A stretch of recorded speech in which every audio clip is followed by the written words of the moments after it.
Dalam Code of Ethics in Tourism terdapat beberapa pertimbangan terhadap kebutuhan disusunnya kode etik kepariwisataan secara global antara lain.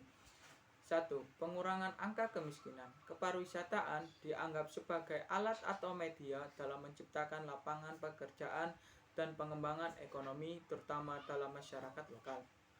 Sektor kepariwisataan diharapkan tidak saja memberikan kontribusi dalam mensejahterakan masyarakat lokal, tetapi juga akses terhadap suplai air, sanitasi, telekomunikasi, dan transportasi melalui peran serta pemerintah dan pengusaha kepariwisataan. Yang kedua, meningkatkan manfaat positif kepariwisataan secara umum, sosial, dan budaya. Dengan adanya akses terhadap infrastruktur yang dibangun untuk menunjang aktivitas, wisatawan memiliki kebebasan untuk pergi kemanapun tanpa bisa dibatasi atau freedom of traveling. Seorang wisatawan dilindungi oleh liberty of movement yang di dalamnya terdapat kode etik. Namun, tidak semua kebiasaan wisatawan dapat dilakukan di sembarang tempat wisatawan. Apalagi jika dalam suatu destinasi wisata terdapat sebuah larangan tentu yang jika dilanggar akan menimbulkan konflik dengan masyarakat lokal. Permasalahan tersebut menjadi perhatian Organisasi Pariwisata Dunia atau WTO pada tahun 1999. Majelis Umum WTO mengadopsi Global Code of Ethics for Tourism atau GCET atau Kode Etik Kepariwisataan Global sebagai kerangka dasar dari pariwisata yang bertanggung jawab dan berkelanjutan. GCET adalah prinsip dasar yang dipakai sebagai acuan untuk pengembangan pariwisata yang mencakup komponen ekonomi, sosial, budaya, dan lingkungan yang berhubungan dengan perjalanan pariwisata. 2 tahun kemudian, GCET diakui oleh Perserikatan Bangsa-Bangsa atau PBB. Selanjutnya, PBB mendorong UNWTO untuk menyosialisasikan dengan membentuk sebuah komite yaitu World Commission on Tourism Ethics atau WCTE yang bertugas dan bertanggung jawab menafsirkan, menerapkan, dan mengevaluasi kode etik pariwisata global. GCET terdapat dari 10 pasal yang mencakup bidang ekonomi, sosial, budaya, serta lingkungan, yaitu yang pertama, kontribusi pariwisata untuk saling pengertian dan saling menghormati antara masyarakat dan wisatawan. Yang kedua, pariwisata sebagai sarana untuk memenuhi individu dan kolektif. Yang ketiga, pariwisata adalah sektor pembangunan berkelanjutan. Yang keempat, pariwisata adalah warisan budaya umat manusia dan berkontribusi pada peningkatannya. Yang kelima, pariwisata adalah kegiatan yang memberikan keuntungan bagi negara yang menjadi tuan rumah dan masyarakatnya. Yang keenam, kewajiban para stakeholder dalam pengembangan pariwisata. Yang ketujuh, hak atas pariwisata. Yang kedelapan, kebebasan pergerakan wisatawan. Yang kesembilan, hak-hak pekerja dan pengusaha industri pariwisata. Yang ke-10, penerapan prinsip-prinsip kode etik global untuk pariwisata. Prinsip-prinsip. Pasal 10. Melaksanakan prinsip-prinsip kode etik pariwisata. Yang pertama, para pelaku pariwisata bekerja sama dalam mengimplementasikan prinsip-prinsip ini dan wajib melakukan pengawasan terhadap aktivitas pelaksanaannya. Yang kedua, para pelaku pariwisata mengakui peranannya lembaga-lembaga internasional. Pertama adalah WTO, organisasi-organisasi non-pemerintah yang kompeten dalam bidang promosi dan pengembangan pariwisata, baik di bidang perlindungan hak-hak asasi manusia dan lingkungan hidup, serta menghormati prinsip-prinsip umum hukum internasional. Para pelaku menunjukkan perhatiannya untuk menyerahkan dalam rangka konsiliasi perselisihan tentang pelaksanaan atau tentang penafsiran kode etik pariwisata dunia suatu badan bidang ketiga tidak memihak dimanapun. Dalam Code of Ethics in Tourism terdapat beberapa pertimbangan terhadap kebutuhan disusunnya kode etik kepariwisataan secara global antara lain. 1. Pengurangan angka kemiskinan. Kepariwisataan dianggap sebagai alat atau media dalam menciptakan lapangan pekerjaan dan pengembangan ekonomi terutama dalam masyarakat lokal. Sektor kepariwisataan diharapkan tidak saja dapat memberikan kontribusi dalam mensejahterakan masyarakat lokal, tetapi juga akses terhadap suplai air, sanitasi, telekomunikasi, dan transportasi melalui peran serta pemerintah dan pengusaha kepariwisataan. Yang kedua, meningkatkan manfaat positif kepariwisataan serta ekonomi, sosial, dan budaya. Dengan adanya akses terhadap infrastruktur yang dibangun untuk menunjang aktivitas kepariwisataan, diharapkan pertumbuhan ekonomi masyarakat dapat meningkat. Secara sosial, masyarakat akan mudah mengakses kesehatan, pendidikan, dan kebutuhan dasar lainnya. 2. Meningkatkan manfaat positif kepariwisataan secara ekonomi, sosial, dan budaya. Dengan adanya akses terhadap infrastruktur yang dibangun untuk menunjang aktivitas kepariwisataan, diharapkan pertumbuhan ekonomi masyarakat dapat meningkat. Secara sosial, masyarakat akan mudah mengakses kesehatan, pendidikan, dan kebutuhan dasar lainnya. Yang ketiga, minimalisir dampak negatif secara ekonomi, sosial, budaya, dan lingkungan. Dengan adanya aturan main yang jelas dalam kepariwisataan, dampak negatif yang ditimbulkan akibat terjadi interaksi para stakeholder kepariwisataan dapat dihindari. Mengembangkan perilaku budaya berwisata secara bertanggung jawab. Dalam dunia yang semakin tak terbatas, proses pertemuan berbagai macam budaya dalam wadah aktivitas kepariwisataan seringkali terjadi kesalahpahaman dalam memahami budaya orang lain. Apabila hal ini dapat dipahami dan dilaksanakan dengan baik, akan menjadi hasanah berwisata yang berkualitas. When practiced with an open mind, it is an irreversible factor of self-education, mutual tolerance, and for learning about the legitimate difference between peoples and cultures and their diversity. Dari UNWTO. 5. Mengembangkan solidaritas. Solidaritas kepariwisataan dalam kasus-kasus tertentu seperti bencana alam, wabah penyakit, termasuk di dalamnya perlindungan terhadap anak dari segala bentuk eksploitasi, serta pemberdayaan kaum wanita melalui kepariwisataan. Yang keenam, perlindungan terhadap sumber daya.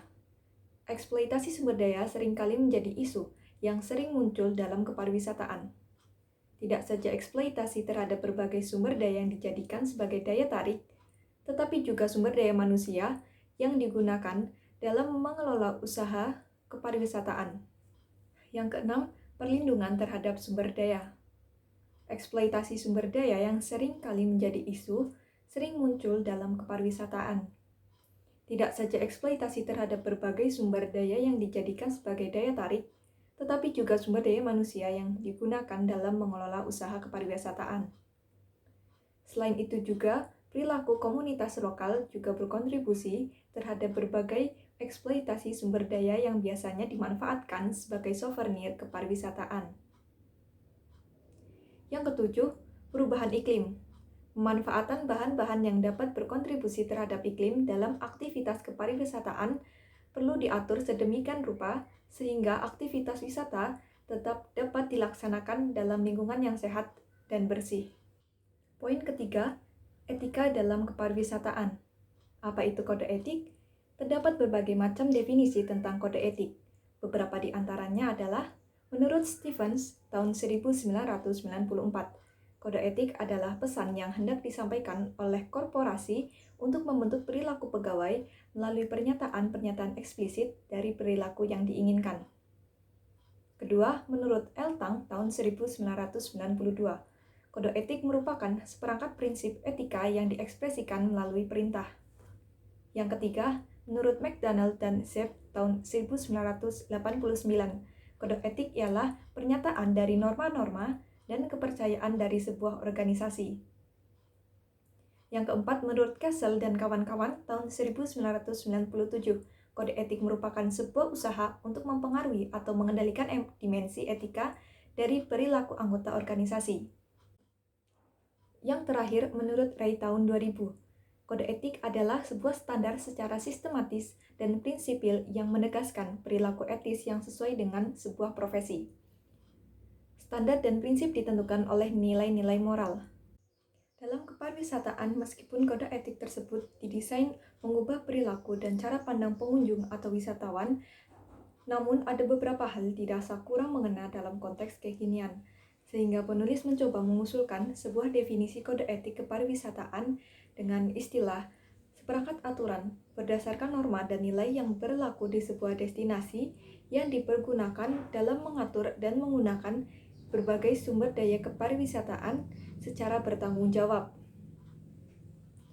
Kenapa definisi tersebut di atas diusulkan? Karena selama ini masalah serta dilematika etika kepariwisataan muncul dari bagaimana para stakeholder kepariwisataan memanfaatkan sumber daya kepariwisataan secara berlebihan. Hal ini tidak saja berlaku bagi pengusaha, masyarakat lokal, tetapi juga oleh wisatawan dalam memanfaatkan sumber daya yang dimiliki. Wisatawan seperti contoh yang terjadi di Ngada, Nusa Tenggara Timur. Pengguna sumber daya yang berlebihan seperti uang terhadap komunitas lokal, terutama pemberian oleh-oleh, menimbulkan konflik di antara masyarakat lokal. Pengunjung yang datang ke Ngada pada umumnya seringkali memberi oleh-oleh kepada masyarakat yang sebenarnya tidak sesuai dengan norma adat masyarakat setempat. Namun, seiring dengan meningkatnya kunjungan wisatawan ke daerah ini, hal tersebut menjadi dapat lebih diterima. Dan hal ini menimbulkan masalah baru karena menjadi kebiasaan di kalangan anak-anak untuk mengejar hadiah karena dianggap sebagai mengemis. Voluntary Mechanism.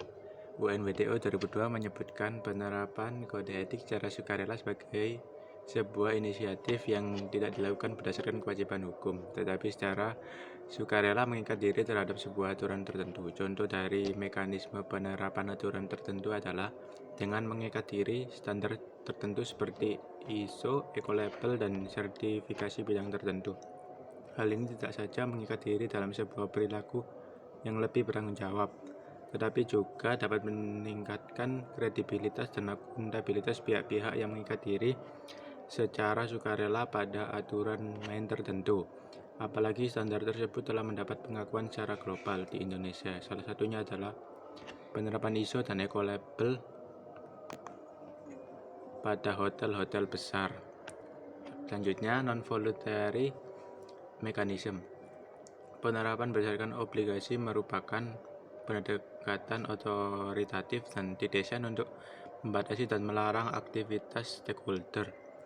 Dalam berbagai sektor, penerapan aturan ini adalah hal yang sudah sangat umum di berbagai aspek, di mana terdapat kewajiban yang harus dipenuhi baik dari aspek perizinan dan legalitas dalam menjalankan aktivitas pariwisataan. UNWTO menyebutkan pariwisata yang berkelanjutan sebagai faktor that meets the needs of present tourists and house residents while protecting and enhancing opportunity for the future. WTO 1997 dalam upaya mencapai tujuan pariwisataan yang berkelanjutan, terdapat pendekatan yang dapat dilakukan baik secara sukarela maupun secara obligasi oleh para stakeholder kepariwisataan. Antara lain, best practice in tourism merupakan pendekatan yang digunakan dengan menerapkan standar tertinggi dalam menjalankan operasional perusahaan. Salah satu contoh penerapan standar ini adalah pengabdopsian ISO dan TEDQUAL dalam operasional bisnis kepariwisataan. Lalu selanjutnya ada benchmarking. Hani dan Brom mendefinisikan praktik benchmarking sebagai the process of comparing performance and process within an industry to assess relative position against either a set industry standard or against those who are best in the class. Pengaplikasian pendekatan ini dapat dilihat dengan digunakannya franchise atau hotel chain dalam menjalankan operasional hotel di berbagai negara. Lalu selanjutnya ada auditing. merupakan pendekatan melalui proses audit berdasarkan sertifikasi atau akreditasi tertentu, misalnya ISO, Ecolabel, atau klasifikasi bintang seperti yang ditetapkan di Indonesia.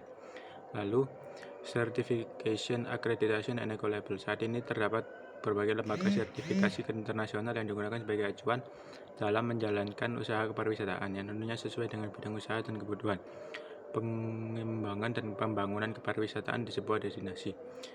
Selanjutnya, yaitu yang terakhir, kesimpulan. Secara prinsipal, tujuan dari penerapan kode etik pariwisataan adalah demi tercapainya pembangunan kepariwisataan yang berkelanjutan serta dalam bentuk perilaku insan pariwisata ke arah yang lebih bertanggung jawab. Dalam konteks pariwisata, berbagai aktivitas pariwisataan sangat rentan terhadap isu-isu sosial, mengingat kepariwisataan sangat bersentuhan dengan komunitas atau masyarakat seperti yang diungkapkan oleh Shaw dan William. Tourism are deeply intertwined with sociality, culture, and nature, sehingga perlu diatur dalam sebuah kode etik pariwisataan, tidak saja sebagai good conduct of tourism activities, tetapi juga sebagai bentuk dalam upaya membentuk perilaku yang lebih bertanggung jawab. Konflik-konflik sosial yang sering terjadi di dalam masyarakat sebuah destinasi dapat dihindari jika terdapat pemahaman yang baik terhadap nilai-nilai serta norma yang berlaku dalam masyarakat dalam sebuah destinasi pariwisata.